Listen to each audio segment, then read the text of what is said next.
Mayor, thank you for your time. Your thoughts for my viewers on the CPUC PG&E relationship and how it's impacted San Bruno, which was devastated by the fire in 2010. Well, obviously, we lost 8 people that evening, and finding out that evening, I was standing on the hill saying, "My goodness, this is a terrible, terrible tragedy. What an accident!" And come to find out, over the last 4 years plus, it was not an accident. It could have been prevented.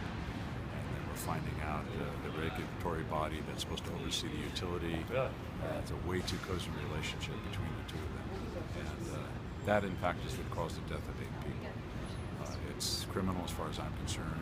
It's led to deep investigation by the U.S. Attorney, the FBI, Kamala Harris, our Attorney General, and the FPPC, the Fair Political Practices Commission. So there's a lot going on. It's a lot deeper than anybody ever anticipated, and we just want justice out of this. How it's going to fall down, where it's going to come from, and how it's going to play out, we're not sure at this time.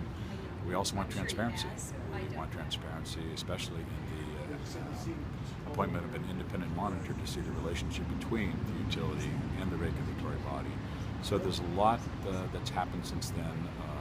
It's really unfortunate it's taken this long, but because of that length of time, we haven't covered some very serious issues that involve the death of 8 people and the improper relationship between the utility and the regulatory body that's supposed to oversee it.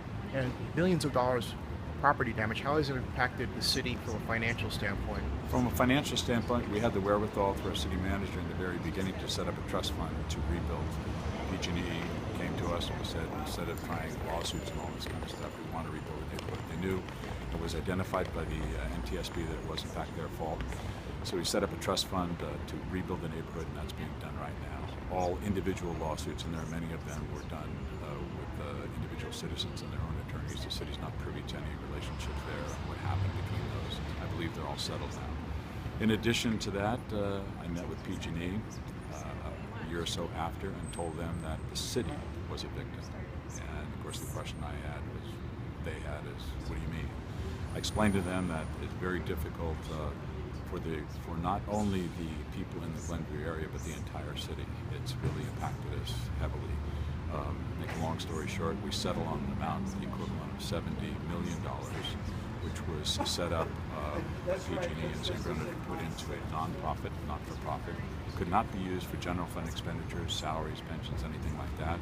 We have a separate, independent San Bruno Community Foundation, which is set up, and an executive director will be appointed, have been interviewed, and will be appointed by January of this year. So we hope to do something for the entire community of San Bruno going forward for hopefully many, many years to come. Anyone hearing this, they want to get involved in helping you, what can they do? They can monitor and write to their legislators. There are state senators, there are assembly people, men and women. It's very important that they stay on top of this. In the very beginning, Jerry Hill, our state senator at the time, Assembly, stood with us and is still with us this day. Kevin Mullen now, our Congresswoman Jackie Spear, our senators. I've been to Washington 4 times and testified. I've been to New Orleans to the Pipeline Safety Trust. I've been to Denver to the National Association of Regulatory Commissioners.